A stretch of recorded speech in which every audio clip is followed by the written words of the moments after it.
കേരളത്തിലെ സ്ത്രീകൾക്ക് എന്താ പറയാ ഒരു പരാതിയുമായിട്ട് മുന്നോട്ട് വരാനുള്ള ഒരു ധൈര്യം ഇപ്പോൾ മെന്റൽ ട്രോമയിൽ അകപ്പെട്ടിരിക്കുന്ന സ്ത്രീകൾ ഉൾപ്പെടെ ഉള്ള ഇരകൾക്ക് ഒരു ധൈര്യം ഉണ്ടാകാനുള്ള ഒരു നടപടിയായിട്ട് ഇതിനെ കാണുന്നു. ജാമ്യം നിഷേധിക്കപ്പെട്ടപ്പോൾ എല്ലാ കാലത്തും സ്ത്രീകൾ ഇരകളാകപ്പെട്ട സ്ത്രീകൾ അനുഭവിച്ച മെന്റൽ ട്രോമയുണ്ട്.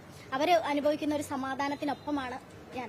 രാഹുൽ മാങ്കൂട്ടം എന്ന് പറയുന്ന വ്യക്തിക്ക് അല്പമെങ്കിലും നാണമുണ്ടെങ്കിൽ, കോൺഗ്രസിന്റെ പ്രാഥമിക അംഗത്വത്തിൽ നിന്ന് വരെ പുറത്താക്കിയിട്ടുള്ള ഒരു വ്യക്തിയാണ്, അല്പമെങ്കിലും നാണമുണ്ടെങ്കിൽ എപ്പോഴോ രാജിവെക്കേണ്ടതാണ്.